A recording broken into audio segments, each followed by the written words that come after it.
The mirror's first breath. The antique mirror stood in my bedroom, its ornate frame glinting under the dim light. I bought it from a thrift store that afternoon, drawn by its unusual carvings, twisted faces that seemed to scream silently from the wood. The cashier, an old woman with yellowed fingernails, had warned me not to hang it facing my bed. At 2:58 a.m., I sat cross-legged before it, phone recording. The mirror showed my tired reflection, dark circles under my eyes, unkempt hair. Then the digital clock on my nightstand flipped to 2:59. A faint mist appeared on the glass surface, though the room was dry. I leaned closer, watching as my breath fogged the mirror in uneven patches. When I wiped it away, my reflection didn't move with me. It was still wiping. My blood turned to ice. The reflection's hand came away from the glass smeared with something black and viscous. Then it smiled, a grin too wide, lips splitting at the corners like overripe fruit. The stench hit me first, rotting meat and damp soil. My reflection's skin began to sag, patches of gray spreading across its face like mold on bread. One eye clouded over milky white while the other remained horrifyingly aware, locked onto mine. I scrambled backward, knocking over my lamp. In the sudden darkness, the mirror emitted a faint green glow. My reflection stepped forward, pressing its decaying hands against the glass from the inside. The surface rippled like water. When I found the courage to turn on the lights, the mirror showed only my terrified face. But on the wooden floor beneath it, fresh black stains formed words. "I see you sleeping." The whispering glass. The black stains wouldn't scrub off. I'd spent dawn on my knees, bleach burning my nostrils, but the words remained, seeping deeper into the floorboards each time I cleaned. By noon, I'd thrown a rug over them and called a priest. Father Mendoza arrived as sunset painted my walls blood red. His crucifix shook when he saw the mirror. "This isn't just haunted," he muttered. "It's hungry." He began chanting in Latin, sprinkling holy water that hissed like acid on the glass. The mirror's surface bubbled. Then, crack. A fissure split the reflection of my face down the middle. From the fracture leaked thick, black fluid that smelled of open graves. The priest's voice faltered as the liquid formed new words on the floor. "He can't save you." Father Mendoza's eyes widened. His reflection in the mirror wasn't holding a Bible, but a noose.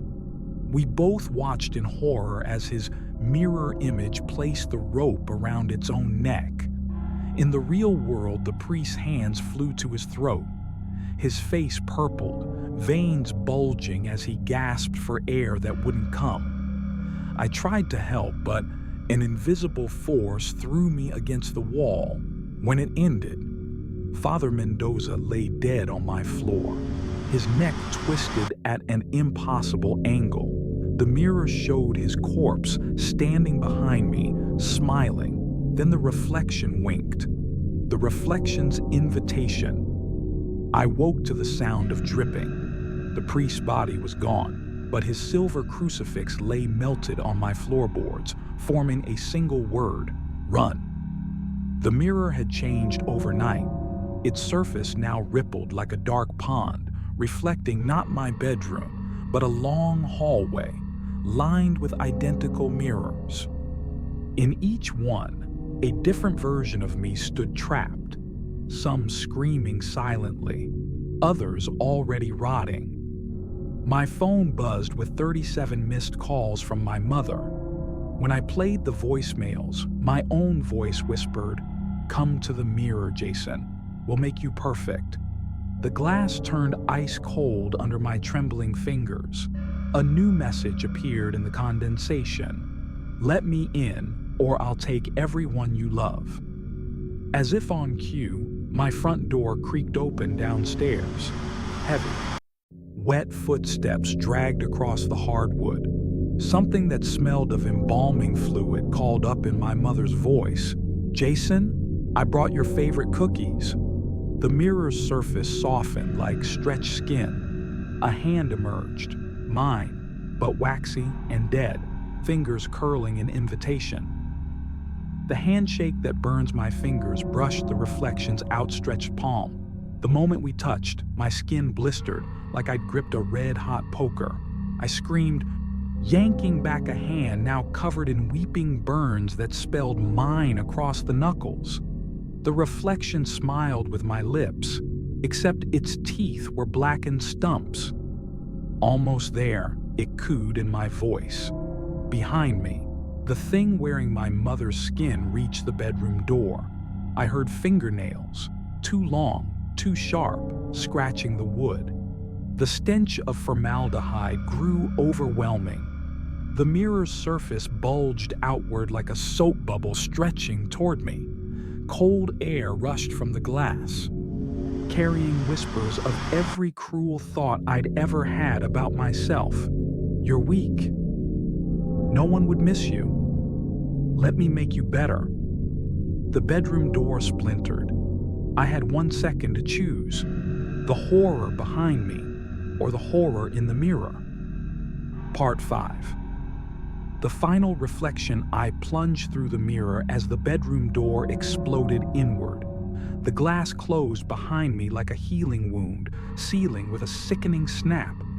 I stood in an endless hallway of mirrors, each reflecting a different nightmare version of myself. One with hollow eye sockets, weeping maggots, one peeling off its own face like wet paper, one whispering, "We've been waiting," with a mouth full of broken glass. The original reflection stepped forward, now wearing my exact appearance, down to the burns on its hand. "Thank you," it said, brushing lint off my favorite hoodie. Real skin fits so much better than glass. Through the mirrors, I watched it walk into my world. Saw it hug my sobbing mother, heard it laugh with my friends.